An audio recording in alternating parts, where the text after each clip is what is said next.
this day had to come sooner or later, you know. Wolverine has been a part, or Hugh Jackman as Wolverine has been a part of my cinematic upbringing. Like, I was introduced into the world of cinema almost through Hugh Jackman as Wolverine, because I remember watching, you know, X-Men as a child and thinking, Wolverine is such a cool, badass character. And when I heard that this was going to be the last Wolverine movie, I was like, okay, I mean, he's played this character for so long. As long as they do it right, then that is, you know, that's fine. And you know what? They did it right. You know, it's also the swan song for Patrick Stewart as Charles Xavier, and it's such a great way to send these characters off. Now, I'm not going to talk in great detail in this specific video because I will be making a spoiler video because there's a lot to talk about in regards to Logan and the final chapter of the, I guess, X-Men franchise. I mean, it's not really the final chapter of X-Men because they're making more X-Men, but this is probably the last good X-Men movie we're going to get, or at least it's not even really an X-Men movie. It's the last Wolverine movie, so it doesn't really tie into the. You know what? This is something I'm going to discuss in the spoiler video because I'm going to get into some deep shit. But what I want to say is that this was just such a great send-off. So the plot basically follows obviously Logan, and he is weathered, man. He is tired out. You know, you watch like X-Men and you think this guy is an unstoppable killer machine, and this one. Nope. From the very first scene, you just look at him and you're like, Logan's done with life. And you know, like, from the very first scene that this is a different take on the X-Men franchises, and this is very much a movie for adults. It's very much for the people that probably grew up watching X-Men and were quite young when they saw X-Men, and, like, yeah, they wanted to see the progression of the Wolverine character, and if that's what you want to see, and you want to see it in a more adult take and a more brutal take, that is what you are getting. So basically, Wolverine, or Logan, is looking after Charles Xavier, like, past, you know, the Mexican border. He's hiding out. There's something that happened, something terrible that I won't talk about right here. And, you know, they're hiding out in this Mexican border, but all of a sudden this little girl comes along. You know who she is. It's X-23. You know, that's not a spoiler, but she comes along. And, you know, you find out who she is and what's going on. And you find out why Logan and Charles have to sort of care for her and take her to a specific place. And it really is, you know, quite a brief summary of the movie, because that is the basics of what happened, but so much more happens throughout the runtime. And it really was such an emotional experience, and it was like a heartbreaking, but at the same time, it was beautiful. It was like I walked out thinking, "Well, that was, you know, that was such a great way to send off these characters." But at the same time, my heart is breaking, man. It's over. But you know, what can you do? It's had its run. You know, Patrick Stewart and Hugh Jackman have both done perfectly. And what I'll say about this movie is that this is both of them their best performances to date. They are absolutely perfect in this movie. You know, Hugh Jackman gives a whole new layer to Logan. It's not really like, what I like about this movie is that it's very, very human. It's very close to Logan's heart. It's very sort of, it's a very humanic, is that a word, humanic? I don't know. It's a very sort of personal story for the character. And, you know, I love the fact that they called this movie Logan in the first place. Because if this movie had, you know, the word Wolverine in the title or X-Men in the title, it really would, you know, it wouldn't take away from the humanity in the story, but it would make you think that it's something that it's not. And this is so much different from anything we've seen in the X-Men franchise. It's absolutely violent, it's dark, it's at times even disturbing, you know. We've not really seen that in the X-Men franchise, you know. The darkest or most violent thing we've seen was in X-Men Apocalypse when Wolverine was mowing down those guys in the Weapon X facility. But that was nothing compared to some of the things you see in this movie. I mean, X-23 in this movie, she is an absolute savage herself. So imagine her and Wolverine throwing down together. Yeah, you're getting a very, very good action movie. But what I like is that they don't focus on the action a lot. Like, there is some really cool action scenes, and it happens quite frequently. But what I really like is that this movie is quite a slow burner.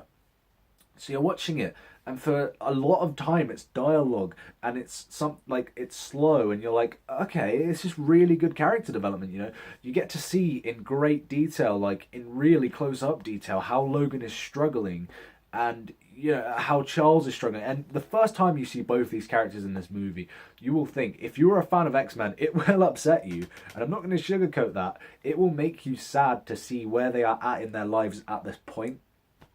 And I just thought it was perfect, because a character that's pretty much indestructible, and a character with like the most destructive brain in the entire world, obviously they've got to get their time soon. I know Wolverine's supposed to be unkillable, but obviously he's gonna have his time where he's becoming weaker, and that's what this movie addresses so perfectly. The villains in this movie aren't like the main focus, so I'm not going to say they're not strong, because they are really good. Like, the people that play the villains in this movie, like Boyd Holbrook, he is really, really good in this movie. He plays the main villain. I believe his name is Damian Rice. He has the robo hand, and he's one of the people who are after X-23 and after the remainder of the mutants, if there are any mutants left. So yeah, he's like the character that is the main villain basis. But there are other villains in this movie that I will not talk about, because that is another one for the spoiler video. But he does a good job. A guy that really surprised me in this film was Stephen Merchant, man. I mean, I've been listening to the Ricky Gervais Show podcast with Steve and Ricky Gervais and Carl Pilkington like for years, and just seeing him in this movie, seeing him play this character Caliban, it was like, whoa, that is not Stephen Merchant, right? Yeah, he does a very, very good job in this movie. I was so surprised it was him. Like, I was surprised when I saw him and how he acted in this movie. I won't tell you what role he plays, but when you see him, if you're British and you know who he is, you're going to be shocked. So yeah, overall, Logan is a movie that I absolutely adore. The action's incredible. It's like bloody gloriously brutal and bloody and violent, but at the same time it doesn't like play upon that as a main point. It doesn't take away from any of the humanity of the characters of Logan or X-23 or Charles Xavier. It doesn't take away from any of that. It really does focus. It has so much heart. It has so much, so much happens in the film that will leave you stunned, and it will leave you thinking, I've grew up watching these movies all my life, and now they've done this, it's not like Deadpool where it's gloriously violent and it's like over the top funny violence. This violence is brutal and close to the bone, it will surprise you. And that's what I love about this movie, is that it takes such a different turn. I'm so happy that Fox let this movie be rated R or 15 or whatever you want to call it, because I feel like it was needed here, because people will say they're just copying Deadpool because that was an R-rated superhero film and it was violent and it was brutal and it was, all that stuff. But I don't feel it was. I feel like this would have been rated what it was, whether Deadpool had come out or not. And I feel like, yes, it did need that rating, and I feel like it adds a lot. I feel like, it really does leave an emotional punch. And overall, I will say Logan is definitely like the best film I've seen in the X-Men franchise, the best Wolverine adventure we have seen so far, and I feel like it's one of the best comic book movies I have seen. And I do not say that lightly, because I don't, after just seeing a film, I wouldn't say, oh, this is one of the greatest films and one of the greatest films in this category, because I've just seen it. But I feel like Logan, after another viewing and another viewing, once I buy it on Blu-ray and I watch it again and again, I feel like it will just get better and better. And that's why I say that statement, and that's why I mean that statement. So yeah, if you're an X-Men fan, you'll love this movie. If you're a Wolverine fan, you'll love it. It will leave you in tears, but at the same time, it's just such a perfect end to the Wolverine, franchise, I guess, the character of Wolverine. And I can't thank Hugh Jackman and Patrick Stewart enough for playing these characters all these years, and just really, it really it made me love superhero movies. This X-Men and Spider-Man made me get into superheroes and love these superhero movies, and I love that. James Mangold did a perfect job with this film, and I feel like it's one of those movies that should actually be nominated at the Oscars. Well, you don't normally get comic book movies, but I feel like this one, it deserves it, That's just so much about this movie is great and perfect. And Hugh Jackman's performance it really was the performance of his entire career. Same with Patrick Stewart. So that's why I'll say that Logan is just absolutely brilliant and I love it. So I recommend you do go and see Logan. Let me know what you think if you've seen it. If you haven't seen it yet, are you going to see it? Let me know how you feel once you do. Thank you guys for watching this video, and stay tuned because I will be bringing a spoiler video very soon. Once people have had a chance to watch Logan, because it only really just came out today. I just saw it last night on a special screening. But once you do get a chance to see Logan, let me know what you think. And I'll be bringing out that spoiler video, so make sure you check that out. So thank you guys for watching, and I'll see you very soon.